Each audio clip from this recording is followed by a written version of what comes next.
जगन्नाथ आवरे धरणग्रस्त कृती समिती बचाव कृती समितीचा महाराष्ट्र राज्य कार्याध्यक्ष। सर्वसामान्य जनतेला न्याय हाच आमचा अजेंडा। 27/8/2022ला पुण्यनगरीला मुख्यमंत्री यांची बातमी।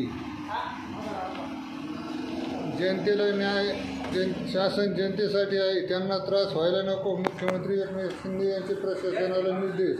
दैनिक प्रभातला बातमी। राज्याचे नवे सरकार जनतेच्या हिताचे, सुधीर मुनगंटीवार यांचे प्रतिपादन। शासकीय कार्यालयातील नागरिकांची कामे तत्परतेने पूर्ण करा, प्रशासकीय अधिकारी सुमत भांगे यांचे कलेक्टर ऑफिसला आदेश। लोकसेवा कायदा जनतेच्या हक्कांना जपणारा। लोकसेवा आयोगाच्या चित्रा कुलकर्णी यांचे नगरमध्ये 2022ला आवाहन।